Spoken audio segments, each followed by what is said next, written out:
Hi guys, ఇది ఒక robbery cinema. ఈ సినిమా పేరు థిక్ యాజ్ థీవ్స్. ఈ సినిమా చూసిన తర్వాత గొప్ప సినిమా చూసిన ఫీలింగ్ కలుగుతుంది. ఆ లెవెల్లో ఇది సూపర్ గా ఉంటుంది. ట్విస్టుల మీద ట్విస్టులు వస్తూనే ఉంటాయి. ఇక ఆలస్యం చేయకుండా సినిమాలోకి వెళ్దామా? అంతకంటే ముందు వెల్కమ్ టు కళ్ళ ముందు కదిలే చిత్రాలు.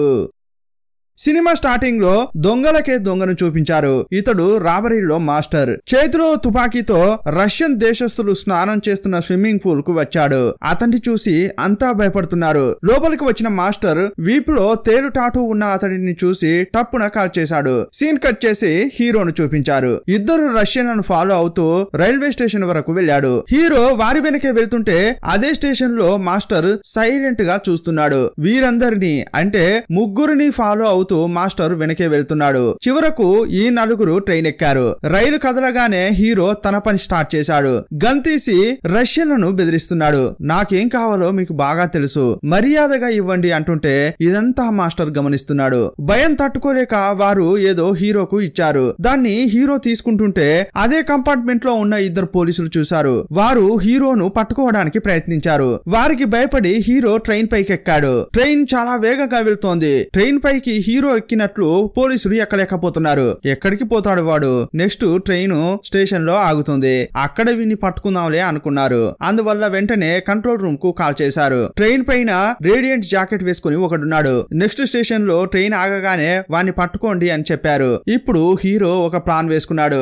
ఎలాగూ పోలీసులు ఇదే చేస్తారని అతనికి బాగా తెలుసు. అందువల్ల స్టేషన్ రావడానికి ముందే తను వేసుకున్న రేడియంట్ జాకెట్ ను విప్పేశాడు. ఒక క్యాప్ పెట్టుకున్నాడు. స్టేషన్ దగ్గరగా ట్రైన్ రాగానే స్లో అయింది. అప్పుడు హీరో ప్లాట్ఫామ్ పై దూకి జనంలో జనం లాగా కలిసిపోయాడు. అప్పుడు అక్కడికి వచ్చిన పోలీసులు హీరోను కనిపెట్టలేకపోయారు. కానీ జనంలో మాస్టర్ కూడా ఉన్నాడు కదా, అతడు హీరో యొక్క సూపర్ పనిని గమనించాడు. ఓ, అంత పెద్ద కిల్లాడివా నువ్వు, సరే సరే అని హీరోను చూస్తున్నాడు. కానీ ఇప్పటి వరకు అతనితో ఏమీ మాట్లాడలేదు. సీన్ కట్ చేసి పోలీస్ డిపార్ట్మెంట్ చీఫ్ ను చూపించారు. రైల్వే స్టేషన్ లో ఇలాంటి ఒక సంఘటన జరిగిందని తెలుసుకుని సీసీటీవీ కెమెరా ఫుటేజ్ ని చూస్తున్నాడు. హీరో ఎగిరి ప్లాట్ఫామ్ పై దూకేది బాగానే కనిపిస్తోంది. కానీ అందులో హీరో ముఖం కొంచెం బ్లరిష్ గా ఉంది. ఎవరై ఉంటాడు అని చీఫ్ అనుకుంటుండగా అదే టైంలో మాస్టర్ ను చూశాడు. మొదట్లోనే చెప్పుకున్నాం కదా, ఈ మాస్టర్ దొంగలకే దొంగ అని. అందువల్ల మాస్టర్ ఎవరనేది ఆ చీఫ్ కు బాగా తెలుసు. మాస్టర్ ను పట్టుకుని 2 సార్లు జైల్లో వేయాలని అనుకున్నాడు. కానీ మాస్టర్ ఒక మంచి లాయర్ ను పెట్టుకుని బయటకు వచ్చేశాడు. ఇప్పుడు ఇక్కడ దొంగతనం జరిగింది, కానీ అక్కడ మాస్టర్ కి ఏం పని అనుకుంటున్నాడు. ఇంకోవైపు ఇద్దరు రష్యన్ల నుంచి హీరో ఏదో తీసుకున్నాడు కదా, అవేంటంటే డైమండ్స్. వాటిని అమ్మి డబ్బు చేసుకుందామని హీరో ఒక షాప్ కు వచ్చాడు. అప్పుడు చేతిలో షార్ట్ గన్ తో మాస్టర్ కూడా అక్కడికి వచ్చాడు. ఇతని చేతిలో గన్ చూడగానే అప్పుడు హీరో కూడా తన చేతిలో ఉన్న గన్ తీసి ఎక్కుపెట్టాడు. అప్పుడు ఈ మాస్టర్, తమ్ముడు ఎందుకురా అంత కోపం, నేను ఏమీ చేయను నిన్ను. రైల్వే స్టేషన్ లో నువ్వు చేసిందంతా చూశాను, సూపర్ గా ఉండింది. నా కోసం నువ్వు ఒక పని చేస్తావా అని అడగడానికే వచ్చా అంటుంటాడు.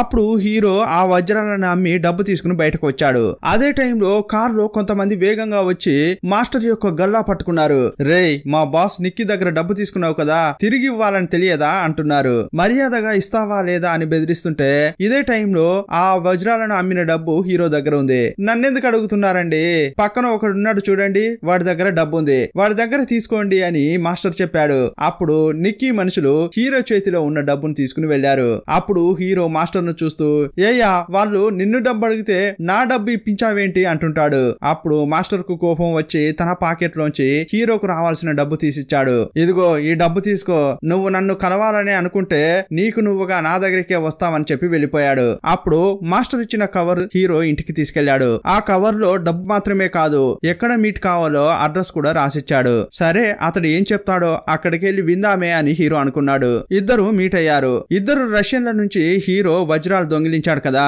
ఆ డైమండ్స్ కు ఓనర్ రోమనా అనే ఒక వ్యక్తి. రోమనా వరకు చూస్తే హీరో ఇప్పుడు దొంగిలించాడే ఆ డైమండ్స్ అనేవి చాలా చిన్నవి. అతని దగ్గర చాలా కలెక్షన్స్ ఉన్నాయి. అలాంటి వాటిలో రోమనా దగ్గర ఉన్న 2 బంగారపు కడ్డీలను దొంగిలించడమే ఇప్పుడు మాస్టర్ యొక్క ప్లాన్. ఆ ఒక్కో కడ్డీ కూడా 20 మిలియన్లకు అమ్మొచ్చు. ఇలాంటి ఆఫర్ చెప్పగానే హీరోకు కూడా ఆశ పుట్టింది. ఒకే దెబ్బతో సెటిల్ అవుదామని అనుకున్నాడు. ఇక చివరకు మాస్టర్ ప్లాన్ కు ఒప్పుకున్నాడు. ఆ తర్వాత ఒక పని విషయంగా మాస్టర్ హీరో ఒక చోటుకు వెళ్తున్నారు. చేశారు. హీరోను బయటనే ఆగమని చెప్పి మాస్టర్ లోపలికి వెళ్ళాడు. అప్పుడు న్యూస్ పేపర్ కొందామని హీరో పక్కనున్న షాప్ కు వెళ్ళాడు. నిన్న ట్రైన్ నుంచి ప్లాట్ఫామ్ కి హీరో దూకాడు కదా, అప్పుడు సీసీటీవీ ఫుటేజ్ లో తీసిన ఫోటోను పేపర్ యొక్క ఫ్రంట్ పేజీలో వేశారు. హీరో చోరీ చేసిన విధం గురించి అందులో రాశారు. ఇది హీరో చూస్తుంటే పక్కన ఉన్న ఒక అమ్మాయి న్యూస్ పేపర్ లో ఉన్నది హీరో అని తెలియకుండా వీడు భలే కిలాడి కదా, వీడు సూపర్ గా చోరీ చేశాడు కదా అని, అది చేసింది హీరోనే అని తెలియక హీరోను పొగుడుతూ మాట్లాడుతోంది. ఆమెను చూడగానే ఫస్ట్ సైట్ లోనే అతనికి ఆమెపై ఇష్టం కలిగింది. ఈమెనే ఈ సినిమా హీరోయిన్. ఎలాగోలా మాట్లాడి ఆమె ఫోన్ నెంబర్ తీసుకుందామని హీరో ట్రై చేస్తున్నాడు. అప్పుడు సడన్ గా మాస్టర్ వచ్చాడు. హీరో హీరోయిన్ తో మాట్లాడుతుంటే మాస్టర్ కళ్ళు ఎర్ర బారిపోయాయి. ఎందుకురా ఇతడు ఇలా చూస్తున్నాడు అని చూస్తే ఆఖరికి తెలిసింది ఏంటంటే ఆ అమ్మాయి మాస్టర్ యొక్క దత్తపుత్రిక. తన కూతురు వైపు పోరంబోకు లాంటి ఒకడు సైడ్ కొడితే ఎవడైనా ఊకుంటాడా? అందుకే ఈ మాస్టర్ కు కడుపు మండింది. ఇంకోసారి నా కూతురు వైపు చూసావనుకో చంపి పడేస్తా అంటాడు. ఆ తర్వాత రోమనా యొక్క ఎగ్జిబిషన్ కు మాస్టర్ హీరో ఇద్దరు వెళ్లారు. అక్కడ ఉన్న అన్ని వస్తువులు కూడా చాలా విలువైనవి. కానీ మాస్టర్ దొంగిలించాలనుకున్నవి ఎగ్ షేప్ లో ఉంటాయి. అవి బంగారపు ఎగ్స్. వాటిని అతడు వేరే చోట పెట్టాడు. ఆ బంగారు గుడ్లను 1917లో రష్యన్ చిత్రకారుడు ఒక ఆయన చేశాడు. యాక్చువల్ గా అవి ప్రభుత్వానికి దక్కాలి. కానీ రోమన గవర్నమెంట్ కు ఇవ్వకుండా ఇల్లీగల్ గా తన దగ్గర పెట్టుకున్నాడు. ఈ డీటెయిల్స్ హీరోకు మాస్టర్ చెప్పాడు. పెట్రోవిచ్ అనే ఒక ఆయన ఇంతకు ముందు మాస్టర్ తో పార్ట్నర్ గా ఉండేవాడు. అతనికి రష్యన్ మాఫియాతో సంబంధాలుండేవి. అతడు తెలుసుకున్న విషయాలు మాస్టర్ కు చెప్పాడు. సినిమా స్టార్టింగ్ లో ఈ మాస్టర్ ఒక రష్యన్ ను చంపాడు కదా, అది వేరెవరో కాదు, అతడే పెట్రోవిచ్. అతడే హీరోయిన్ కు తండ్రి కూడా. కానీ తనే పెట్రోవిచ్ ను చంపానని చెప్పకుండా వాడు మధ్యలో పోయాడు. అందువల్లే నిన్ను కలవాల్సి వచ్చిందని హీరోకు చెప్పాడు. సీన్ కట్ చేస్తే హీరోయిన్ ఆఫీస్ కు హీరో వెళ్ళాడు. ఎవరు ఆపినా ఆగేది లేదని గురుడు నిర్ణయించుకున్నాడు. అందుకే ఆమెను పడేయాలని అనుకున్నాడు. హీరోయిన్ ఒక లాయర్. ఆమెతో నైస్ గా మాట్లాడి రాత్రి బార్ కు తీసుకెళ్లాడు. అక్కడ బాగా మాట్లాడుకున్నారు. ఏమాయ చేశాడో ఏమో గాని ఆ రాత్రి వారిద్దరి మధ్య గలగలా గిలగిలా జరిగింది. తెల్లారి కళ్ళు తెరిచి చూస్తే ఎదురుగా పిచ్చ కోపంతో మాస్టర్ కనిపించాడు. అతన్ని చూసి ఒక్క నిమిషం హీరో షాక్ అయ్యాడు. ఆ తర్వాత డ్రెస్ మార్చుకుని మాస్టర్ యొక్క గోడౌన్ కు వెళ్ళాడు. మాస్టర్ ఈ గోడౌన్ లోనే కూర్చుని దొంగతనానికి శ్రీకారం చుడతాడు. ఇప్పుడు రోమన నుంచి బంగారు గుడ్లు దొంగిలించడమే మాస్టర్ యొక్క ప్లాన్. ఈ రోజు రోమన వాటిని ఎక్కడ పెట్టాడో అక్కడికి పోలీసులు గెస్టులను పిలిచి ఒక పార్టీ ఇవ్వబోతున్నాడు. ఆ పార్టీకి పోలీసు వేషంలో వెళ్లాలని మాస్టర్ చెప్పాడు. ఆ చోట సూపర్వైజింగ్ చేసే ఒక ఆయన తన కోటును డ్రై క్లీనింగ్ కోసం ఇచ్చినట్లు మాస్టర్ కు తెలియగానే అక్కడకు వెళ్లి కోటు బటన్ కు సీక్రెట్ కెమెరా అమర్చారు. ఆ రోజు రాత్రి హీరో మాస్టర్ పోలీస్ డ్రెస్ లో పార్టీకి వెళ్లారు. ఇక్కడే సూపర్వైజర్ అతని అనుచరుని చూపించారు. ఆ పార్టీకి వచ్చిన పోలీస్ కమిషనర్ ను ఆహ్వానించిన సూపర్వైజర్ ఆ బిల్డింగ్ లో ఉన్న సూపర్ సెక్యూరిటీని చూపిస్తున్నాడు. ఆ బిల్డింగ్ లో చాలా మంది సెక్యూరిటీస్ గన్లతో ఉండడం చూశారు. ప్రతి చోట నిఘా కెమెరాలు ఉండడం గమనించారు. ఆ కెమెరాలను పర్యవేక్షించడానికి ఒక టీం ఉంది. అంతేకాదు వాల్ట్ ఉన్న చోట ఒక సెక్యూరిటీ కూర్చుని ఉంటాడు. గంటకోసారి తన దగ్గర ఉన్న పరిస్థితి సేఫా కాదా అని రిపోర్ట్ ఇస్తుంటాడు. ఆ బిల్డింగ్ లో ఒక రూమ్ నుంచి ఇంకో రూమ్ కు వెళ్లాలంటే రిసెప్షన్ లో ఇచ్చే స్మార్ట్ కార్డ్ ద్వారా మాత్రమే వెళ్లగలరు. ఇదే టైంలో పోలీసు వేషంలో మాస్టర్ అక్కడికి రావడాన్ని పోలీస్ చీఫ్ గుర్తించాడు. రేయ్, ఇక్కడ నీకేం పని? నువ్వే పెద్ద దొంగవి. ఇక్కడ వేరే విలువైన వస్తువులను దాచిన వాటు ఉంది. నిధులుండే చోటుకు నైస్ గా వచ్చావంటే చోరీకే వచ్చావు కదా అని అడుగుతున్నాడు. చాచా, అలా ఏం కాదు సార్, నా ఫ్రెండ్ ఇక్కడ చూడాలని చెప్పాడు, అందుకే వేషం వేసుకుని రావాల్సి వచ్చింది. తప్పనుకుంటే అరెస్ట్ చేయండి సార్ అంటున్నాడు.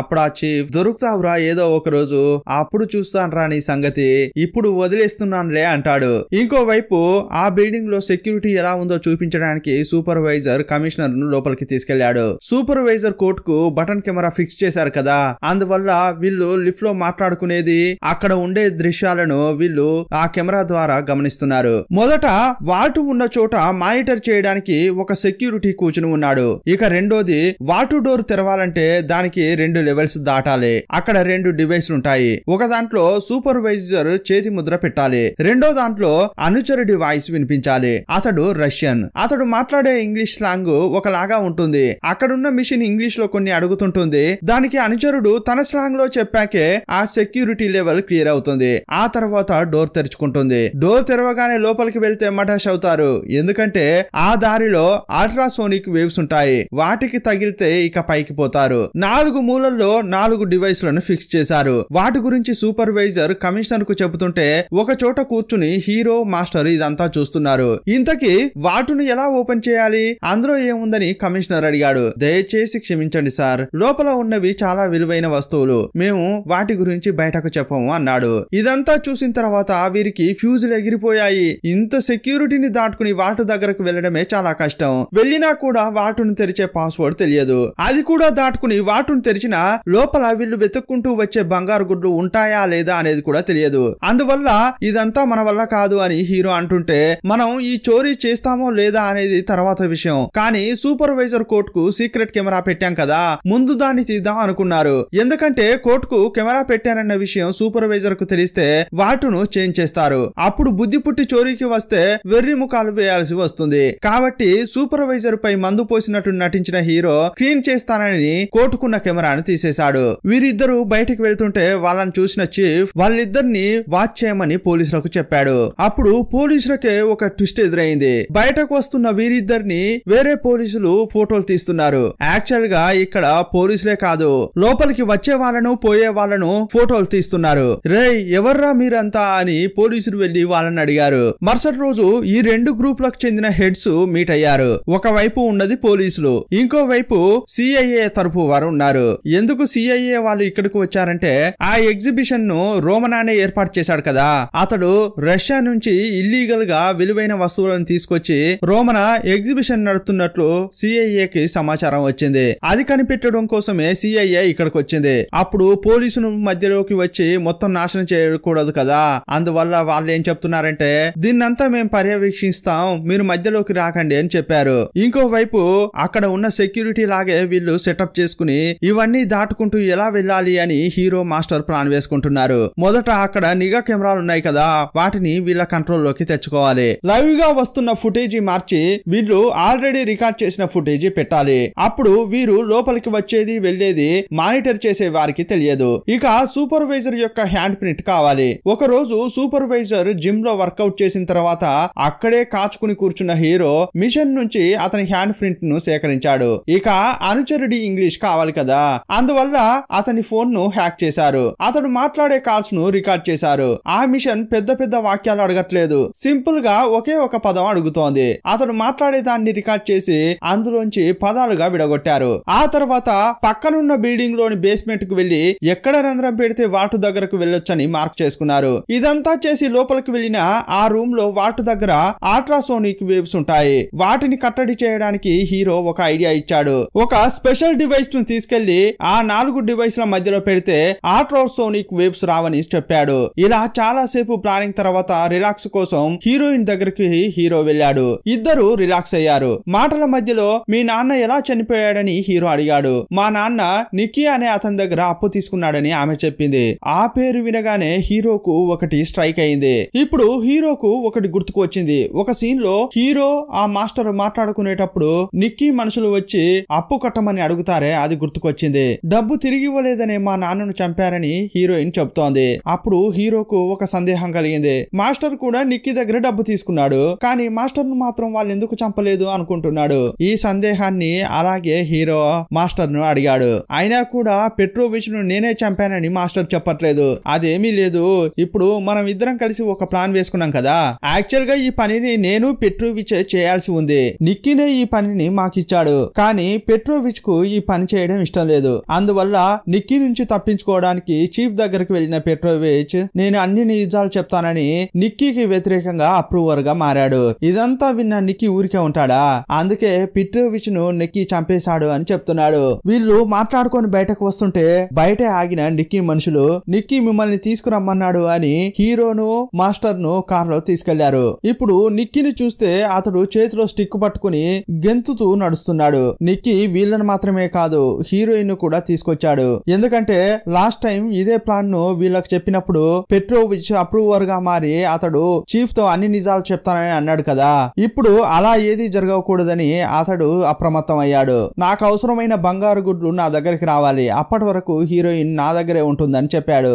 ఆ తర్వాత మాస్టర్ ను హీరోను మాత్రం ఆ పని ముగించండి అని పంపించాడు. ఇప్పటి వరకు ఆ రాబరీ చేయాలనే ఐడియానే హీరోకు లేదు, కానీ ఇప్పుడు హీరోయిన్ ను కాపాడాలని ఆ రోజు రాత్రే పనిలోకి దిగాడు. ఆల్రెడీ వీళ్ళు ఎక్కడ హోల్ పెట్టాలో మార్క్ చేసుకున్నారు కదా, ఇప్పుడు అక్కడికి వెళ్లి పని ప్రారంభించారు. ఆ రంధ్రం గుండా వాటు ఉన్న బిల్డింగ్ లోకి వెళ్లారు. నిఘా కెమెరాలను వీరి కంట్రోల్లోకి తేవాలంటే ఆల్రెడీ మానిటర్ చేస్తున్న వారిని 10 సెకండ్ల పాటు కన్ఫ్యూజ్ చేయాలి. అప్పుడే వారు రికార్డ్ చేసుకున్న వీడియోను పెట్టగలరు. ఆ తర్వాత గంటకోసారి వారు రిపోర్ట్ చేసుకుంటారు కదా.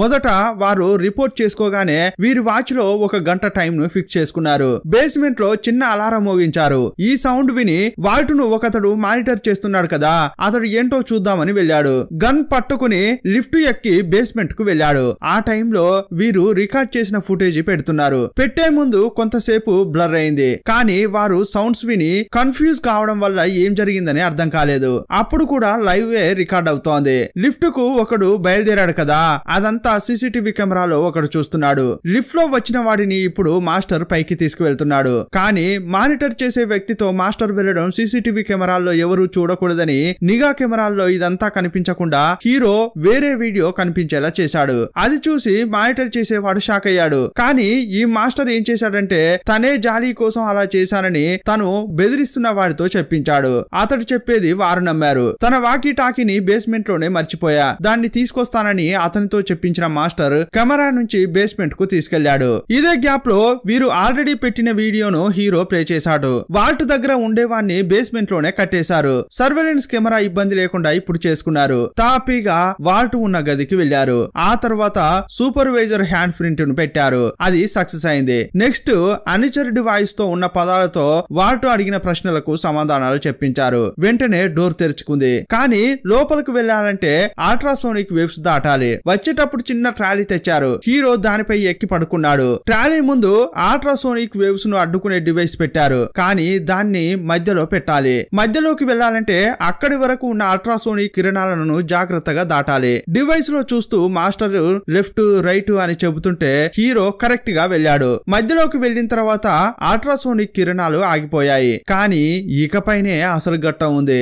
ఆ వాల్ట్ ను ఎలా తెరవాలో కూడా వీరికి తెలియదు. దాని దగ్గరకు వెళ్లి చిన్న రంధ్రం చేశారు. ఆ హోల్ లో కెమెరా పంపించి లాక్ తయారీ విధానం ఎలా ఉందని మాస్టర్ గమనిస్తున్నాడు. ఇంకోవైపు కొంతసేపటి క్రితం చిన్న అలారం మోగింది, కొంతసేపు బ్లర్ అయింది కదా, దానిపై కంప్లైంట్ చేయడంతో మాస్టరే చోరీకి వచ్చి ఉంటాడు, దాన్ని ఆపాలని చీఫ్ వస్తున్నాడు. ఇంకోవైపు పాస్వర్డ్ తెలియక మాస్టర్ సతమతం అవుతున్నాడు. లోపలికి పంపిన కెమెరా ద్వారా లాక్ నిర్మాణం గుర్తించి మాస్టర్ పాస్వర్డ్ చెబుతుంటే హీరో నంబర్స్ నొక్కుతున్నాడు. అప్పుడు లాక్ ఓపెన్ అయింది. లోపల చూస్తే చాలా విలువైన వస్తువులు ఉన్నాయి. అందులో వీరు వెతుకుతున్న బంగారు గుడ్డు ఉండే బాక్స్ కనిపించింది. మాస్టర్ దాన్ని చేతుల్లోకి తీసుకుంటుంటే ఇప్పుడే ఒక సూపర్ ట్విస్ట్ పెట్టారు. వెంటనే గన్ తీసి మాస్టర్ తలకు హీరో ఏం చేశాడు. ఇది మాస్టర్ అస్సలు ఊహించలేకపోయాడు. రే ఏంట్రా, నువ్వు నేను పార్ట్నర్సే కదా, నాకెందుకురా గన్ ఎక్ పెట్టావు అని మాస్టర్ అడుగుతున్నాడు. రే నేను నీలాగా ఒక దొంగోని కాదురా, నిన్ను పట్టుకోవడానికి అండర్ కవర్ లో వచ్చిన పోలీసుని నన్ను పంపించిందే చీఫ్. ఇలా హీరో అతిపెద్ద రహస్యం చెప్పాడు. ఇంతకు ముందు ట్రైన్ లో హీరో రాబరీ చేశాడు కదా, అదంతా పక్కా సెటప్. మాస్టర్ ను నమ్మించడానికి పోలీసులు ఆడిన నాటకం. ఇప్పుడు మాస్టర్ దొరికినప్పటికీ ఇంకోవైపు నిక్కీ దగ్గర హీరోయిన్ ఉంది కదా, ఆ బంగారు గుడ్లు తీసుకెళ్లి నిక్కీకి ఇస్తేనే హీరోయిన్ ను అతడు వదులుతాడు. అందువల్ల నువ్వు నా కూతురునైనా కాపాడరా అని మాస్టర్ అడిగాడు. మాస్టర్ నుంచి బంగారు గుడ్లు తీసుకున్న హీరో వాల్ట్ మూసుకునే లోపే బయటకు వెళ్లిపోయాడు. కానీ మాస్టర్ లోపల ఇరుక్కుపోయాడు. చీఫ్ పైకి రావడానికి ముందే సూపర్వైజర్ అనుచరుడు వచ్చారు. వారితో డీల్ మాట్లాడుకున్న మాస్టర్ బయటకు వచ్చేశాడు. ఇంకోవైపు బంగారు గుడ్లతో నిక్కీ చోటుకు హీరో వెళ్ళాడు. హీరోయిన్ ను రిలీజ్ చేస్తేనే బంగారు గుడ్లు ఇస్తానని చెప్పాడు. అందువల్ల మొదట హీరోయిన్ ను రిలీజ్ చేశారు. బంగారు గుడ్లను ఇచ్చి హీరో వెళ్లిపోదామని అనుకుంటే లేదు, నిన్ను కూడా బాస్ తీసుకురమ్మన్నారని అనుచరులు హీరోను కారులో ఎక్కించుకున్నారు. ఇంకోవైపు సూపర్వైజర్ మాస్టర్ ఏం డీల్ మాట్లాడుకున్నారో ఏమో గాని చీఫ్ వచ్చేసరికి మాస్టర్ కిందున్నాడు. నీ పక్కనే హీరో ఉండాలి కదా, వాడెక్కడా అని చీఫ్ అడుగుతున్నాడు. నన్ను అడిగితే నాకేం తెలుసండి, అది కనిపెట్టాల్సింది మీ పని కదా అని మాస్టర్ అంటుంటాడు. అప్పుడు మాస్టర్ ను జైల్లో వేశారు. ఇంకోవైపు నిక్కీ చోటుకు వచ్చిన హీరో హీరోయిన్ ను వదిలేశారు కదా, ఒకవేళ ఆమెను ఏమైనా చేశారా అని అడుగుతున్నాడు. అక్కడి నుంచే హీరోయిన్ కు కాల్ చేశాడు. ఆ టైంలో జైల్లో ఉన్న మాస్టర్ ను చూడ్డానికి హీరోయిన్ వెళ్ళింది. దయచేసి నన్ను క్షమించమ్మా, నా పరిస్థితి అలాంటిది, నేను పోలీస్ అనేది నీ దగ్గర దాచాను, కానీ నేను నిన్ను ప్రేమించింది వాస్తవం, నా ప్రేమ మాత్రం ఫేక్ కాదు అని అంటుంటాడు. అప్పుడు కోపంలో ఉన్న హీరోయిన్ కాల్ కట్ చేసింది. అరే ఏంట్రా ఇది, ఈమెతో ఇలా అయింది అని హీరో అనుకుంటున్నాడు. అప్పుడు హీరో దగ్గరకు వచ్చిన నిక్కీ ఆ బంగారు గుడ్ల బాక్స్ ను ఓపెన్ ఓపెన్ చేసి వాటిలో ఉన్నవి హీరోకు చూపిస్తున్నాడు. వాటిని చూసి హీరో పడి నవ్వుతున్నాడు. ఎందుకంటే లోపలున్నవి బంగారంతో కాదు, చెక్కతో తయారు చేయబడిన గుడ్లు. ఏరా వీటి కోసమా ఇంత ఆర్భాటం చేశారు అని హీరో పొగరుగా నవ్వుతున్నాడు. అప్పుడు నిక్కీ, రేయ్ నీకింకా మ్యాటర్ అర్థం కాలేదా? 1917లో కరువులో ఉన్నప్పుడు రష్యా తయారు చేసిన గుడ్లివి. దేశమే కరువులో ఉంటే బంగారం వెండి ఎక్కడి నుంచి వస్తుంది? కానీ జనం మనసులో నమ్మకం కలిగించడం కోసం రష్యన్ చిత్రకారుడు వీటిని తయారు చేశాడు. వీటి గురించి అర్థం చేసుకోవాలంటే నీకు యుగమే పడుతుంది. వీటి ధర వెలకట్టలేనిది అని అతడంటాడు. నేను అనుకున్నదైతే దొరికింది, సరే నువ్వు వెళ్ళు అని హీరోను నిక్కీ పంపించాడు. నేరుగా చీఫ్ దగ్గరికి వెళ్లిన హీరో నిక్కీ గురించి చెప్పాడు. ఆ తర్వాత పోలీసులు ఫోర్స్ ను తీసుకుని నిక్కీని అరెస్ట్ చేయడానికి వెళ్లారు. ఇప్పుడు ఒక ట్విస్ట్ ఎదురైంది. పోలీసులు అరెస్ట్ చేసి తీసుకొచ్చిన వ్యక్తి హీరో చూసిన నిక్కీనే కాదు, ఇది వేరే వ్యక్తి అని చీఫ్ తో హీరో చెప్పాడు. రేయ్ వీడేరా అసలైన నిక్కీ అని చీఫ్ అంటున్నాడు. అంతా కన్ఫ్యూజన్ లో ఉండగా మాస్టర్ తోడ్కలు తీస్తే నిజాలు బయటపడతాయి కదా అని హీరో అంటాడు. ఇప్పుడు ఇంకో ట్విస్ట్ ఎదురైంది. ఈ కేసు విషయంగా మాస్టర్ ను వీరు ఏమీ అడగలేరు. ఎందుకంటే సూపర్వైజర్ తో మాస్టర్ డీల్ పెట్టుకున్నాడు కదా. అదేంటంటే ఆ వాటిలో ఉన్న వస్తువులన్నీ రష్యా నుంచి ఇల్లీగల్ గా తీసుకొచ్చిన వస్తువులు. అది గవర్నమెంట్ కు తెలిస్తే అన్నింటినీ జప్తు చేస్తుంది. ఇదంతా తెలుసుకున్న మాస్టర్ వీటి గురించి నేను బయటకు చెప్పొద్దంటే వాటిలో ఉన్న గుడ్లను కొట్టేశానని మీరు కేసు పెట్టొద్దని డీల్ మాట్లాడుకున్నాడు. అందువల్ల వాటిలో ఏముందని సూపర్వైజర్ ను పోలీసులు అడిగితే అందులో ఏం లేదండి, అది ఖాళీగానే ఉంది.